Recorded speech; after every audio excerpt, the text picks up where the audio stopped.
బండారు రామ్మోహన్ గారు విశ్లేషకులు కూడా మనతో జాయిన్ అయ్యారు. రామ్మోహన్ గారు నమస్తే. నమస్తే అండి. రామ్మోహన్ గారు, ఇప్పుడే మనం చూస్తున్నాం ఈరోజు అంటే నిన్నటి నుండి కూడా జరుగుతున్న తతంగం ఏదైతే డిక్లరేషన్ సంబంధించి నా 42% అది పార్టీ తరఫున ఇస్తారా లేదు అంటే ఎలా ఇస్తారా అనేది కొద్దిగా వాస్తవానికి సంక్షిప్తంగా, కానీ 8వ తారీఖు కోర్టు ఇయర్ ఎండింగ్స్ ఉన్నది కాబట్టి ఈ ఎండింగ్స్ లోపల ఏం జరుగుతుంది, కోర్టు తీర్పు ఎలా వెలువడుతుందో నేపథ్యంలోనే అదంతా ఒక దిక్కు అయితే, కానీ ఇప్పటికే కాంగ్రెస్ పార్టీ మాత్రం ముందస్తు చర్యలో భాగంగా మండలానికి 3 చొప్పున జడ్పీటీ స్థానాలు 3 చొప్పున ఆ మండలం కాంగ్రెస్ పార్టీలో 3 చొప్పున ఖచ్చితంగా మీరు మంచి వ్యక్తులను స్ట్రాటజీ చేసుకొని చూడండి, జిల్లా స్థాయిలో ఫస్ట్ ఆ జిల్లా స్థాయిలో కాకుండా మీతోటి కాకుండా పీసీసీకి పంపండి, దాన్ని నిర్ణయిస్తారు అని ఇప్పటికే మంత్రులకు కావచ్చు, ఎమ్మెల్యేలకు కావచ్చు, ఎమ్మెల్సీలకు కావచ్చు, చాలా వరకు కూడా అందరికీ జూమ్ మీటింగ్లో చెప్పడం జరిగింది. కానీ ఇలా చూస్తే కనుక అంటే ఇలా ఒక దిక్కు చూస్తేనే బీజేపీ కావచ్చు, బీఆర్ఎస్ కావచ్చు, అసలు ఎలక్షన్ జరగయా, ఏమైతే మహారాష్ట్ర పరిస్థితుల్లో ఏర్పడతాయా, ఎలక్షన్ నోటిఫికేషన్ అవుతుంది, ఎలక్షన్ ఓటింగ్ అవుతుంది, ఓటింగ్ అయినాక రిజల్ట్స్ వస్తాయి, రిజల్ట్స్ వచ్చిన తర్వాత కోర్టు ఎన్నికలు చెల్లాయంటే పరిస్థితి ఏంది, అంటే ఖర్చు పెట్టుకున్న వాళ్ళ పరిస్థితి ఏంది, వాళ్ళు రాస్ అవుతారు, చాలా వరకు అంతే అంటే గందరగోళం. ఎందుకంటే అన్ని అమ్ముకొని కూడా పెట్టుకునే వాళ్ళు ఉన్నారు. ఎందుకంటే ఎలక్షన్ స్ట్రాటజీ అంటేనే ఖర్చుతో కూడుకున్నది. ఇలాంటి పరిస్థితులు ఎలా ఉండబోతున్నాయి, ఎలా చూడొచ్చు? కాంగ్రెస్ ఏమో ముందడుగులో ఉంది అనేది ఒక భావం ఎదురవుతుంది. ఇటు బీఆర్ఎస్ కావచ్చు, బీజేపీ కావచ్చు, ఇప్పటికైతే ఎక్కడ ఏ పార్టీ నుండి కూడా ఈ 2 పార్టీల నుండి ఈ మండలంలో వ్యక్తులు ఉన్నారు అనేది అయితే ఇప్పటివరకు అయితే అనిపించలేదు అనేది మాత్రం ప్రచారం జరుగుతుంది. ఎలా చూడొచ్చు? రాజమౌళి గారు, మీకు అట్లాగే మిత్రుడు వెంకటస్వామి గారికి, రాజు నేత గారికి, మనకు స్వతంత్ర టీవీ ప్రేక్షకుల నమస్కారం. ఎట్లా ఉందంటే హిందీలో, ఉర్దూలో ఒక సామెత ఉంది, ఏమనంటే ముల్జిం చూస్తూ గవాయి చూస్తాను. రాజు నేత గారితో పూర్తిగా ఏకీపిస్తున్నాను. ఎందుకంటే పొల్లు పోకుండా ఎక్కడ రాజకీయ విమర్శను పక్కన పెట్టి జరిగింది ఏది, జరుగుతుంది ఏది, జరగబోయేది చెప్పేసి నేను గత 4 నెలల నుంచి ఇదే మాట్లాడుతున్నా, రోజు మాట్లాడుతున్నా. ఎన్నికలు జరగవు అన్నాను. జోషన్ చెప్పలేదు. 30 సెప్టెంబర్ ఎప్పుడో పోయింది, అది కూడా జరగదని చెప్పిన. ఇక ముందు కూడా జరగవంటున్నా. ఎందుకు జరగవు చెప్తాను. లీగల్ గా, అడ్వకేట్ గా 2 విషయాలు నేను చెప్పదలుచుకున్నాను.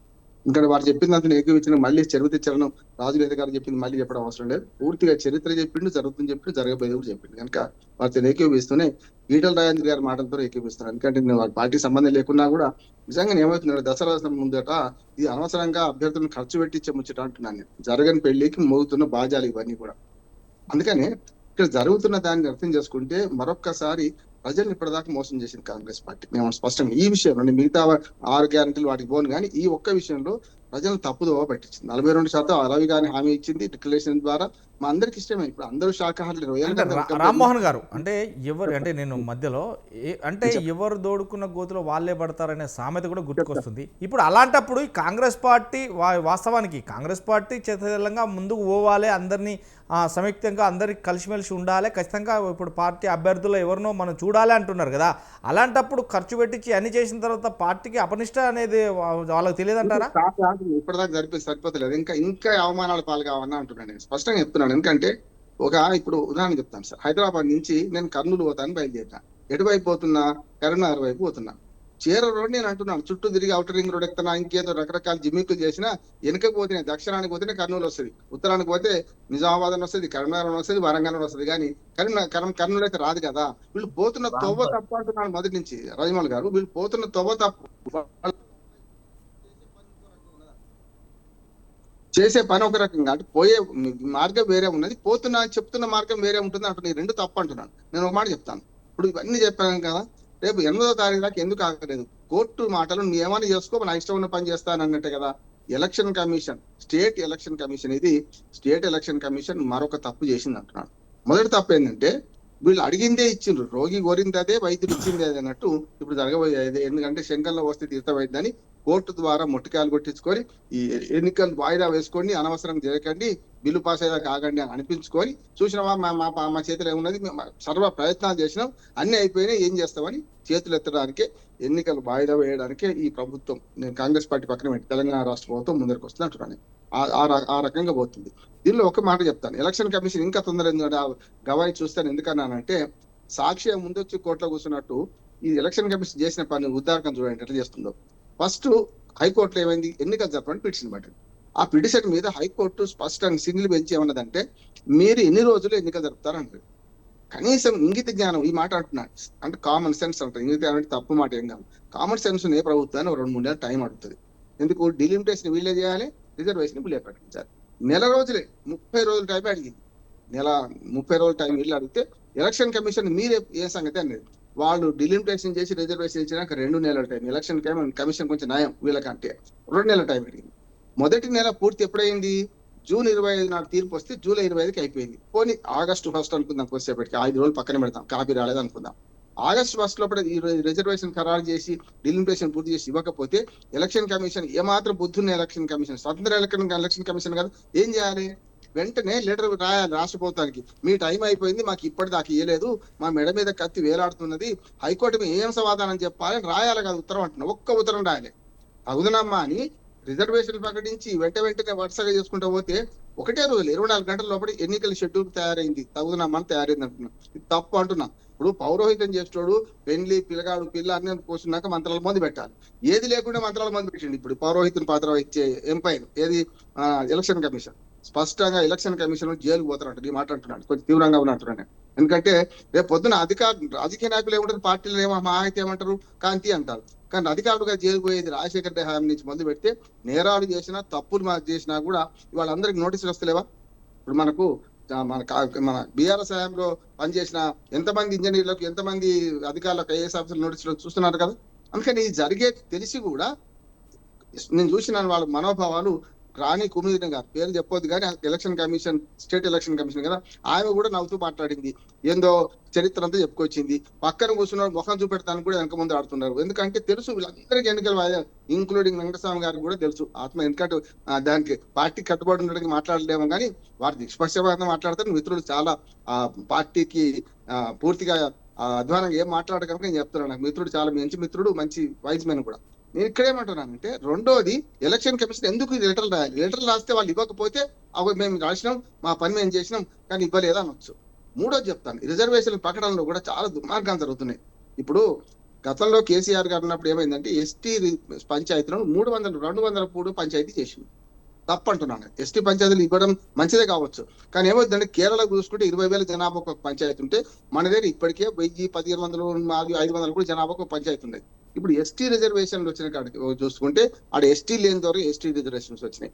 బీసీలు ఒక్క కుటుంబం ఉన్న చోటనేమో అన్ని ఎస్టీకి వచ్చినాయి. దానికి కారణం ఏంటంటే ఇప్పుడు రిజర్వేషన్లది కూడా పెద్ద చిక్కుముడి పడతా అంటున్నాను.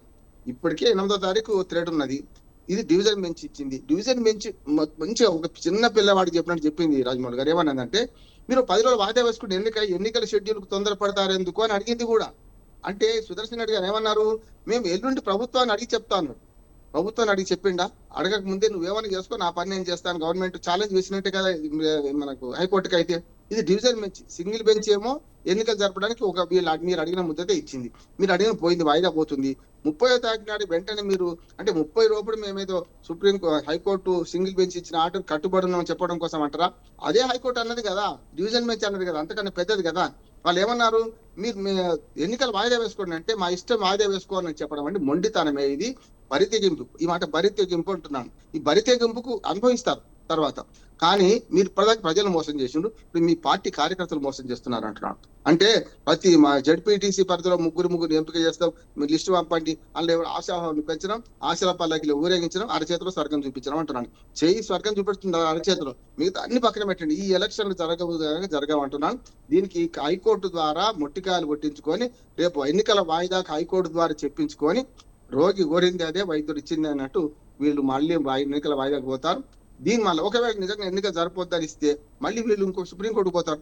అంటే ఈ కోర్టుల చుట్టూ తిరుగుకుంటూ పోతారు అన్నట్టే కదా. కనుక రిజర్వేషన్ల ఖరారులో తప్పు జరిగింది. రిజర్వేషన్లు జరుగుతున్న క్రమంలో ఇంకొక మాట చెప్పొచ్చు. మొన్నటిదాకా ఒక ఆశ ఉండే, చిన్న ఆశ ఒకటి ఉండే, ఏమంటే పార్టీ పరంగా రిజర్వేషన్ ఇచ్చే అవకాశం ఉండే అంటున్నాను. పార్టీ పరంగా ఇస్తే బీజేపీ అని లేదు, బీఆర్ఎస్ చేయాలని అంతకన్నా లేదు. ఆట మీరు ఆడతా అన్నారు, మొదలు పెట్టింది మీరు. మీ హామీ మీది అమలు బాధెందుకు అన్నట్టు రాజకీయ పార్టీలు సన్యాసుల మాటలు కావు కదా రాజమౌళి గారు. కనుక వాళ్ళు ఏమంటారు, మీరు ఇచ్చిండ్రు, లీగల్ గా ఇస్తే మంచిది, లేకపోతే లేదు. నేనున్న మాట కాదు, వేరే పార్టీలో ఉన్న మాట కాదు, హైకోర్టు అన్నది కదా. మీరు లీగల్ గా అక్కడ శాంటిటీ చేసుకొని 9th షెడ్యూల్ చేసుకుంటే మీకు వీలు ఉన్నది కదా. రాష్ట్రపతి దగ్గర పెండింగ్ ఉంది, గవర్నర్ దగ్గర పెండింగ్ ఉంది, మీరు చట్టం సవరణ చేశారు. సవరణ చేసి బిల్లు అక్కడికి పంపి మీరు జీవో ఎట్లా ఇష్యూ చేస్తారు? నిజంగానే జీవోతో పని అయ్యేది ఉంటే మరి ఇన్ని రోజులు ఈ డ్రామాకి ఎందుకు ఆడినరు? ఇప్పుడు గొడ్డుతో పోయేదానికి గొడ్డ దాకా ఎందుకు తెచ్చుకున్నారు?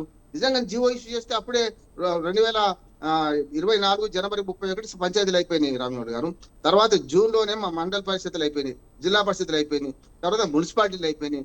ఇన్ని అయిపోయిన తర్వాత 2 ఏళ్ల నుంచి సుమారు దాదాపు 20 నెలల నుంచి పంచాయతీ పాలన గాలికి వదిలేసి ఇవాళ కేంద్రం నుంచి వచ్చి 2300 కోట్లు ప్రభుత్వం ఆపింది కదా. కేంద్ర ప్రభుత్వం మీ ఎలక్షన్స్ ఆపిందంటే కక్ష కట్టి కాదు. అక్కడ మీరు ఎలక్షన్ జరిపితే వస్తాయి, లేకపోతే దేవుడు రూల్ ఉన్నది, అది లీగల్ గా చెల్తుంది. కానీ మీరు ఎలక్షన్ ప్రజాప్రతినిధులు లేకుండా నిధులు ఇవ్వడానికి వీల్లేదు. అది ఇవ్వాలి కదా, ఇవ్వకపోవడానికి కారణం మీరే. అందుకే అట్లా పాత సర్పంచులు బిల్లులు రాలేదు, అట్లాగే ఉన్నాయి. పాత కాంట్రాక్టర్లన్నీ అట్లాగే ఉన్నాయి.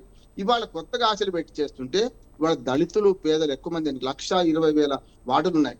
దాదాపు 12,700 మంచి పంచాయతీ సర్పంచులు ఉన్నారు, 565 మంది ఎంపీటీసులు 5,000 చిల్లర ఎంపీటీసులు ఉన్నారు, ఎంపీబీ ప్రెసిడెంట్స్ ఉన్నారు. ఇంకోటి ఏంటంటే ఒక మాట రాజమౌళి గారు ఇక్కడ చెప్పి ముగిస్తాను. ఈ ఇండైరెక్ట్ ఎలక్షన్స్ తప్పుడు ఎలక్షన్స్ అంటున్నాను. ఇప్పుడు వీలు మంది పెట్టింది కదా, అంతకుముందు కేసీఆర్ గారు కూడా అదే చేసిండు. గతంలో ఎన్టీ రామారావు ఉన్నప్పుడు మండలాలకు జిల్లా పరిషత్తులు డైరెక్ట్ ఎలక్షన్ జరిపింది కదా, అది ఎందుకు చేస్తలేదు? 4 ఏళ్ల తర్వాత మళ్ళీ డ్రామా మంది పెట్టాలి, వీటి తీసేయాలి, వాళ్ళని ఎక్కియాలి, ఇదో కథ, మళ్ళీ దీనికి డబ్బులు ఖర్చు పెట్టాలి. కనుక మనీ అండ్ లిక్కర్ పవర్ పెరుగుతున్న క్రమంలో ఇప్పుడు ఎన్నికల కోసం ఎవరు తొందరపడాల్సిన అవసరం లేదు.